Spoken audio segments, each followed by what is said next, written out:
अस्सलाम वालेकुम दोस्तों, मैं हूँ आयशा और आप देख रहे हैं खबरी मीटर। तो दोस्तों, क्या आज आप ये कल्पना कर सकते हैं कि एक हंसते खेलते देश पर कब्जा हो सकता है? अगर नहीं तो फिर आज आपको सीरिया को देखना चाहिए। महज 11 दिन में सीरिया पर कब्जा हो चुका है। सीरिया का राष्ट्रपति असद अल बशर देश छोड़कर भाग चुका है और आज वहां पर HTS यानी हयात तहरीर अल शाम नाम के एक विद्रोही ग्रुप के टैंक इसी तरह से सीरिया के हर चौराहे हर गली में खड़े हैं। और जानते हैं, ये सब सिर्फ 11 दिन में हुआ है। 11 दिन पहले यानी 27 नवंबर तक सीरिया हमारे देश की तरह था। वहाँ पर हमारे देश की तरह बाकायदा बशर अल असद की सरकार थी, जैसे हमारे देश में प्रधानमंत्री मोदी की सरकार है। लेकिन 27 नवंबर को सीरिया की सेना और इस्लामिक चरमपंथी ग्रुप, जिसे हयात तहरीर अल शाम कहते हैं, उनके बीच संघर्ष शुरू हुआ और देखते ही देखते अलेप्पो, हमा, दारा और स्वेडा नाम के 4 बड़े शहरों पर कब्जा कर लिया गया।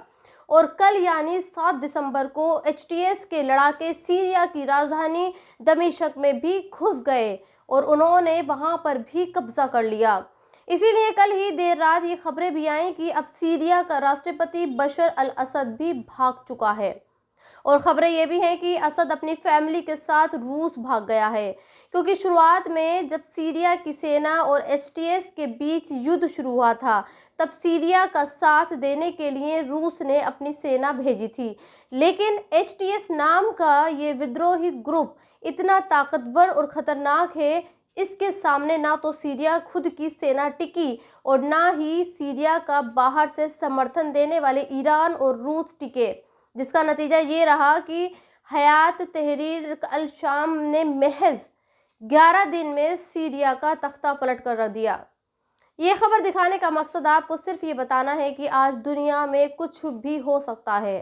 जो देश और जिस देश के लोग ये समझते हैं कि वो उस देश में रहने वाले लोगों के साथ किसी भी तरह का जुल्म कर लेंगे और उन्हें कुछ भी कर सकते हैं, उन्हें आज सीरिया से सीख लेनी चाहिए। क्योंकि 2011 में बशर अल असद को भी यही लगता था कि वो अपने देश की मेजॉरिटी, जो कि सुन्नी मुसलमानों से ताल्लुक़ रखती है, उसके साथ जैसा चाहे वैसा कर सकते हैं और वो खामोशी के साथ बैठे रहेंगे। लेकिन ऐसा नहीं हुआ। आज जो कुछ भी सीरिया में हुआ है, उसकी चिंगारी 2011 से लगी हुई है। जिस हयात तहरीर अल शाम की मैं बात आपको बता रही हूँ, ये ग्रुप बशर अल असद के खिलाफ 2011 से प्लानिंग कर रहा था। और जानते हैं इसमें इसका साथ किसने दिया? अमेरिका ने। आज अमेरिका ये कह रहा है कि वो सीरिया के मामलों में अपनी टांग नहीं अड़ाएगा और अमेरिका के होने वाले राष्ट्रपति डोनाल्ड ट्रंप ये कह रहे हैं कि सीरिया में जो कुछ भी हो रहा है वो उनका इंटरनल मैटर है। लेकिन हकीकत ये है कि HTS नाम का ये विद्रोही ग्रुप अल-कायदा से ताल्लुक़ रखता है और ईरान ने अमेरिका पर यह आरोप लगाए हैं कि उसी ने अल-कायदा को पाला पोसा है। हालांकि HTS का सीरिया पर कब्जा रहेगा या नहीं, ये कहना अभी जल्दबाजी होगा, क्योंकि अब सीरिया का साथ देने के लिए इजराइल सामने आ चुका है। इजराइल ने अपने सेनाएं गोलन हाइट्स पर तैनात कर दी हैं। गोलन हाइट्स दरअसल वो बॉर्डर है जो सीरिया और इजराइल को जोड़ता है और इस बॉर्डर पर अब इजराइल की सेना और उसके टैंक वहां खड़े हैं। इजराइल को ये डर है कि जब सीरिया में पूरी तरह से HTS काबिज हो जाएगा तो ये बहुत मुमकिन है कि वो फ़िलिस्तीन के गाजा को आज़ाद कराने की कोशिश ज़रूर करेगा और ऐसे हालातों में वो अपने इसी गोलन हाइट्स वाले बॉर्डर से इजराइल पर कब्जा करेगा। इसीलिए उसने यहाँ पर अपनी सेनाएं तैनात कर दी हैं। खैर, इस खबर को दुनिया 2 चश्मों से देख रही है। एक वो लोग हैं जो पश्चिमी देशों की भाषा बोल रहे हैं और जिन्हें ये लगता है कि सीरिया में जो कुछ भी हुआ वो गलत है और ऐसा नहीं होना चाहिए था। और दूसरे वो लोग हैं जिन्हें ये लगता है कि सीरिया में जो कुछ भी हुआ है वो हक है और सही है और आज सीरिया सही हाथों में है। जैसे कुछ साल पहले जब तालिबान ने अफ़गानिस्तान पर कब्ज़ा किया था, तो लोगों को यही लगा था कि ये गलत हुआ है, लेकिन आज अफगानिस्तान तालिबान सरकार की सरपरस्ती में नई नई बुलंदियों को छू रहा है। इसी तरह से सीरिया में भी अब अच्छे दिन आने वाले हैं, क्योंकि अब वहां पर उस आबादी की सरकार आएगी जो सीरिया में मेजॉरिटी में है। आप अगर इस खबर पर बीबीसी की हेडलाइंस देखेंगे तो आप ये जानेंगे कि सीरिया में जो तख्ता पलट हुआ है असल में वो इंसाफ है।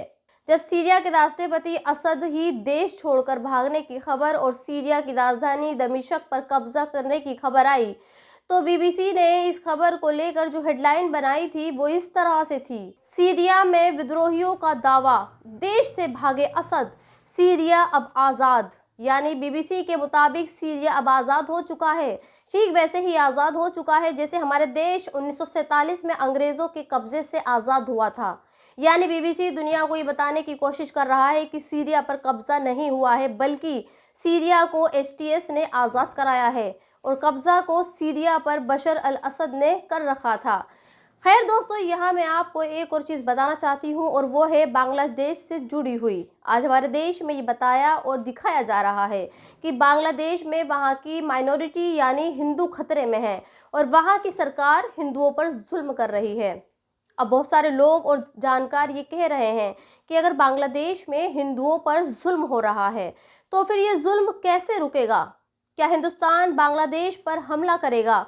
क्या हिंदुस्तान बांग्लादेश के फिर से दो हिस्से करवाएगा जैसे उसने 1971 में करवाए थे और बांग्लादेश को पाकिस्तान से आज़ाद करवाया था?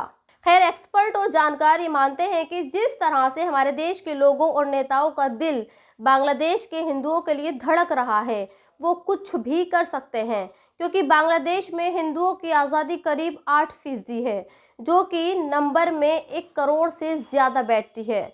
अगर बांग्लादेश में वहाँ के हिंदुओं पर जुल्म करना बंद नहीं किया और इस मसले का हल युद्ध से हुआ, तो फिर भविष्य में हमें एक और युद्ध देखने को मिल सकता है। तो दोस्तों, आज की इस वीडियो में इतना ही। आप भी अपनी राय कमेंट्स बॉक्स में लिखकर मुझे ज़रूर बताएं और अब तक आपने मेरे चैनल को सब्सक्राइब नहीं किया है तो प्लीज़ सब्सक्राइब ज़रूर कर दें।